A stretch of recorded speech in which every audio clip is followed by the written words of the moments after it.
Vamos a por el segundo problema, que consistía en que tenemos dos cargas iguales, positivas y negativas, me da igual, situadas sobre el eje X, equidistantes del origen de coordenadas, y nos preguntan determinar en qué punto del eje Y el campo eléctrico creado por esas dos cargas va a ser máximo. En puntos del eje Y, no en otros sitios, sino en puntos del eje. Entonces tenemos...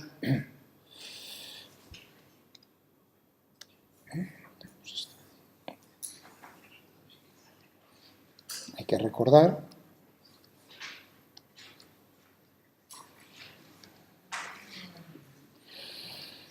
¿no? Para un punto genérico del... Hombre, esto tiene simetría con respecto al eje X, es decir, que si tengo un punto en X, y esto sí, que si tengo un punto para el cual se va a cumplir eso, que es máximo el campo, en las 6 positivas, tengo que tener otro simétricamente para las 6 negativas. ¿Tengo dos? Pues 2 abajo. O sea que el problema es simétrico. No lo sé todavía cuántos hay. Aquí juega, uno dice, bueno, en principio, esto es lo primero que hay que intentar recordar por ahí arriba, no me acuerdo muy bien, inversamente proporcional, el módulo va a ser inversamente proporcional al cuadrado de la distancia. Lo que tendríamos aquí, la constante de Coulomb, para dos cargas. O sea, ahora estoy escribiendo la relación que teníamos para la fuerza. ¿No? Teníamos esto, para el campo deducíamos que creaba uno de ellos.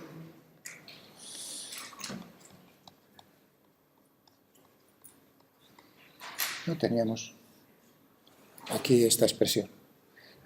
Pues tenemos que aplicar el principio de superposición. O sea, que es la suma, el campo total, es la suma vectorial del campo de cada una de ellas. Crea cada carga por separado. Eso es lo que estaba haciendo, por ejemplo, para esta carga, supongamos que es positiva, da igual que sea positiva o negativa. Pero como tengo que darle un sentido al vector, ¿de acuerdo? Es lo único. Entonces, en este punto del espacio. Uno diría, vale, genial. Si uno ve eso, dice, evidentemente, cuanto más cerca esté ese punto de la carga, el vector, el módulo del vector va a ser tanto mayor. Es decir, que a la vista de eso uno diría, pues, en el origen de coordenadas. Claro, tenemos la otra. Entonces hay que tener en cuenta que para la otra, como son iguales, tiene que ser, si es positiva una, es positiva la otra, si no le cambiéis el sentido. Entonces habrá que sumar vectorialmente estos dos vectores, eso implica, ¿no?, que lo que tenemos es este vector si son positivas y hacia abajo si son negativas. La componente X se anula y la componente Y no. ¿De acuerdo? Ahí viene el asunto, claro, uno dice, ya. Claro, entonces tendremos que ver dos veces cómo es hacer la proyección, ver cómo es la componente a lo largo del eje Y y multiplicarlo por 2 porque tenemos para dos cargas. Así. Si uno ve eso, claro, entonces empieza a pensar, decir, uy, aquí hay dos efectos que están luchando uno contra el otro. Por un lado, cuanto más cerca esté el punto, evidentemente, para cada una de las cargas por separado, el módulo del campo va a ser tanto mayor. Pero claro, como tenemos que hacer la proyección, es decir, por el coseno de este ángulo, por ejemplo, θ, ¿no? Claro, cuanto más pequeño sea θ, tanto mayor va a ser la resultante, iba a decir. Claro, si nos encontramos en puntos por aquí, como θ es cercano a 90 grados, la componente es prácticamente nula, es decir, anda, pues entonces sí estoy más cerca, pero la componente a lo largo del eje Y es menor. ¿Se entiende? Que están, entonces ahí, evidentemente sobre este punto, sobre el origen de coordenadas, uno lo tiene que ver, además, es decir, tiene que haber, como mínimo va a haber un punto donde se cumpla eso, porque en el origen de coordenadas se anula el campo total es cero, ¿no? Mientras que si yo subo un poco o bajo un poco, ese campo deja de ser cero. Claro, si yo me voy al infinito, el campo ya de por sí va a ser cero, ¿no? Infinitamente alejado el campo va a ser cero, es decir, que paso de un cero a otro cero sobre el eje, es decir, que entre medias, y entre medias va a tener un valor distinto de cero, no es nulo en todos los puntos, pues ahí Houston tenemos no un problema, sino seguro que como mínimo un punto. ¿De acuerdo? ¿Entendido? Es decir, que tendríamos aquí, para el campo total, ya sé que va a ser por J, el vector unitario a lo largo del eje Y, y tendríamos aquí 2, porque son dos cargas, K, Q, que estoy utilizando Q mayúscula aquí, R cuadrado por el coseno de este ángulo θ. ¿Eh? ¿Alguna? Lo que has puesto del coseno, ¿sería lo mismo que poner R en función de A? Ahora vamos a por ello, porque ahora tenemos aquí, como veis, tengo que R cambia y θ cambia, pero no son independientes.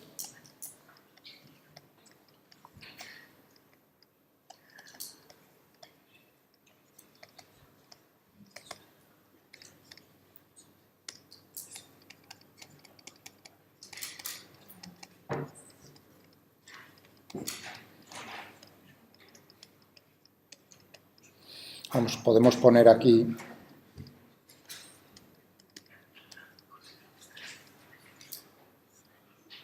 he dicho que esto es θ. Esto es A, o sea, esto era menos A, pero en módulo todo esto es A. ¿De acuerdo? Entonces, ¿qué tendremos para el coseno? Este ángulo es el mismo, θ, es decir, que tendremos I dividido por todo este R, es decir, que tendremos que el coseno de θ va a ser I dividido por R, y R al cuadrado va a ser I cuadrado o A cuadrado más I cuadrado. Con estos dos ingredientes, y los llevamos ahí, pues tendremos que el campo total va a ser 2 veces K, Q, A cuadrado más I cuadrado, elevado a 3 medios. Bueno, ¿lo veis todos? Aquí estoy sustituyendo.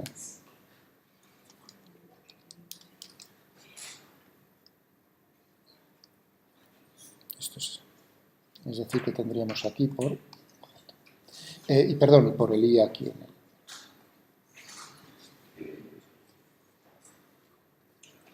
Muy bien, es decir, que el módulo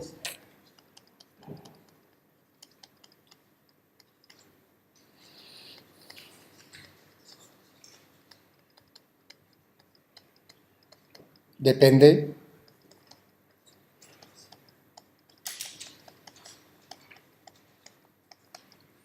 de I únicamente. A es una constante. Q, K son parámetros los mismos, es decir, que incluso me puedo olvidar de ellos. Y ahora necesito saber dónde es máximo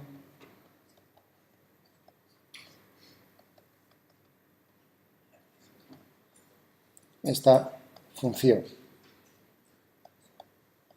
¿Qué tendré que hacer?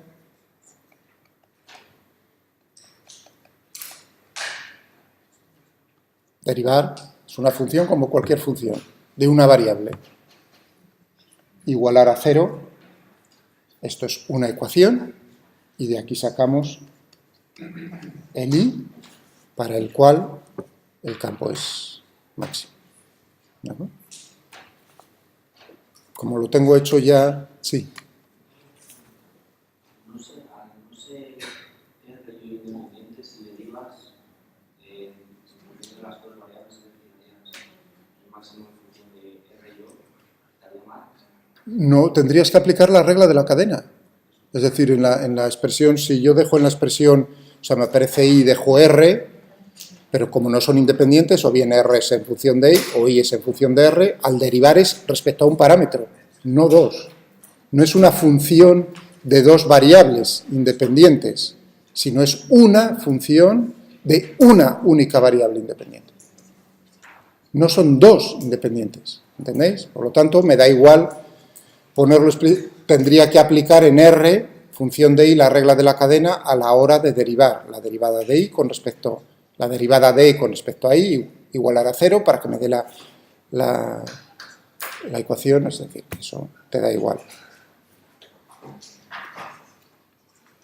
¿Te ha quedado claro lo que?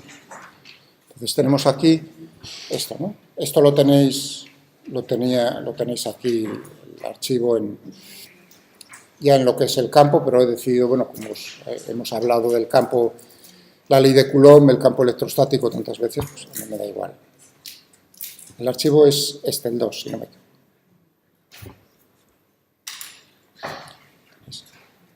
¿Quién está? Bueno, por cierto, tanto una pregunta, la 1 como la 2, así, que no os quede la menor duda de cómo son los exámenes. Son 2 preguntas de 2 exámenes diferentes. Así, ¿no? Cuando os dije, los ejercicios sirven para varias cosas, entre ellas, pues que vayáis entrenando cómo es. O sea, que el razonamiento, cuando os decía hay que razonar, es, ¿vale?